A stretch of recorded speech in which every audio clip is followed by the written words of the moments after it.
ചായ തിളയ്ക്കുന്ന സമയം കൊണ്ട് വളരെ പെട്ടെന്ന് തന്നെ തയ്യാറാക്കിയെടുക്കാൻ പറ്റുന്ന ഒരു ഈവനിങ് സ്നാക്കാണ്. ഒട്ടും തന്നെ എണ്ണയൊന്നും യൂസ് ചെയ്യാണ്ട് ഉണ്ടാക്കുന്നതാണ്. വീഡിയോ മുഴുവനായി ഒന്ന് കണ്ടു കഴിഞ്ഞാൽ ഇത് നമുക്ക് പെട്ടെന്ന് തന്നെ തയ്യാറാക്കി എടുക്കാൻ പറ്റും. ആദ്യമായി കാണുന്ന കൂട്ടുകാരാണെങ്കിൽ ഒന്ന് സപ്പോർട്ടും കൂടി ചെയ്യാൻ മറന്നു പോകരുതേ.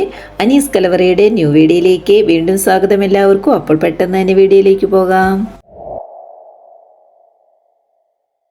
ചൂടായി കിടക്കുന്ന ഈ ഒരു പാനിലേക്ക് നമുക്ക് 1 ടീസ്പൂൺ നെയ്യൊന്ന് ഒഴിച്ചു കൊടുക്കാം. നെയ്യൊന്ന് നന്നായിട്ടൊന്ന് മെൽറ്റാകുന്നവരെ ഒന്ന് വെയിറ്റ് ചെയ്യാം. ഇനി ഇതിലേക്ക് നമ്മൾ കറുത്ത മുന്തിരിയാണ് ചേർത്ത് കൊടുക്കുന്നത്. നട്ട്സ് ഇഷ്ടമാണെങ്കിൽ നട്ട്സ് വേണമെങ്കിൽ ചേർത്ത് കൊടുക്കാവുന്നതാണ്. ഞാനിപ്പോൾ 1 ടീസ്പൂൺ അളവിൽ കറുത്ത മുന്തിരി ഒന്ന് ചേർത്ത് കൊടുത്തിട്ടുണ്ട്. അതൊന്ന് ബോൾസായി വരുമ്പോഴേക്ക് ഇതിലേക്ക് നന്നായിട്ട് പഴുത്ത ഏത്തപ്പഴം ചെറുതായിട്ടൊന്ന് കഷ്ണങ്ങളാക്കി ഇട്ട് കൊടുത്താണ്. നന്നായിട്ടൊന്ന് സോഫ്റ്റായി വരുന്നവരെ നമ്മളിതൊന്ന് ഇളക്കി കൊടുക്കണം. അപ്പോൾ നന്നായിട്ട് ഇളക്കുമ്പോൾ തന്നെ നമ്മളിതൊന്ന് ഉടച്ചടച്ച് കൊടുക്കുക. അപ്പോൾ പെട്ടെന്ന് തന്നെ അതങ്ങോട്ട് വെന്ത് കിട്ടുകയും ചെയ്യും. അപ്പോൾ നന്നായിട്ടൊന്ന് ഉടച്ചതിന് ശേഷം ഇതിലേക്ക് കുറച്ച് തേങ്ങ ചിരകിയത് ചേർത്ത് കൊടുക്കുന്നുണ്ട്. ഒരു 1/4 കപ്പിൻ്റെ അളവിലാണ് ചേർത്ത് കൊടുത്തിരിക്കുന്നത്. നമുക്ക് കുറച്ചധികം ചേർത്താലും കുഴപ്പമൊന്നുമില്ല, നല്ല ടേസ്റ്റ് തന്നെയാണ്. ഇതിലേക്ക് 1 ടേബിൾ സ്പൂൺ അളവിൽ പഞ്ചസാരയും കൂടെ ചേർത്ത് കൊടുക്കുന്നുണ്ട്. അപ്പോൾ ഓരോന്ന് ചേർക്കുമ്പോഴും ജസ്റ്റ് ഒന്ന് മിക്സ് ചെയ്ത് കൊടുക്കണം. ഇതിലേക്ക് ചുക്ക്, ജീരകം, ഏലക്ക പൊടിച്ചതാണ്. അപ്പോൾ അത് 1 ടീസ്പൂണ് അതും ചേർത്ത് നന്നായിട്ടൊന്ന് മിക്സ് ചെയ്ത് എടുക്കുന്നുണ്ട്.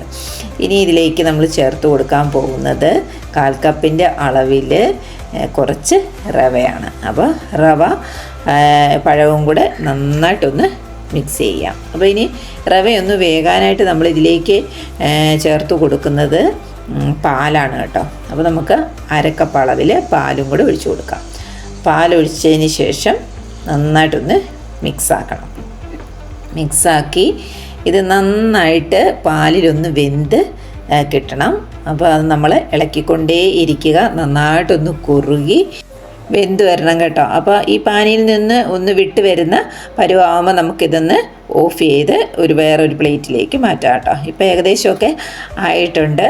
അപ്പോൾ ഇത്രയും മതിയാകും. ഒന്ന് നന്നായിട്ട് കുറുകി വന്നിട്ടുണ്ട്. ഇനി നമുക്കിത് പ്ലേറ്റിലേക്ക് മാറ്റാം. ഇപ്പോൾ പ്ലേറ്റിലേക്ക് മാറ്റിയിട്ടുണ്ട്.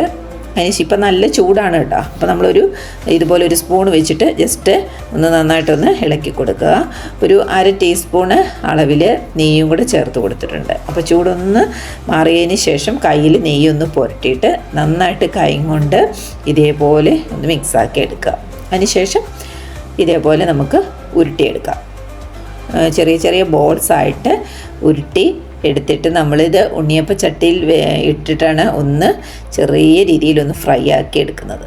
അതുകൊണ്ടാണ് ഞാനിത് ബോൾസാക്കി എടുത്തിരിക്കുന്നത്. അപ്പോൾ ഇത്രയും ബോൾസാണ് കിട്ടിയിരിക്കുന്നത്.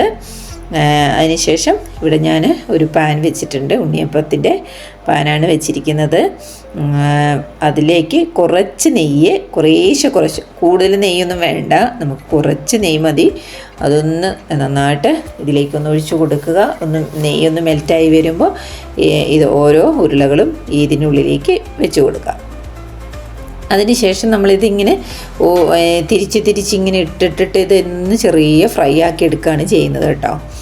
അപ്പോൾ ഇങ്ങനെ ഇതേപോലെ ഒന്ന് ചുറ്റിച്ച് കൊടുക്കുക. അപ്പോൾ എല്ലാം നല്ലതുപോലെ ഒന്ന് ഫ്രൈ ആക്കി ഒന്ന് എടുക്കുക.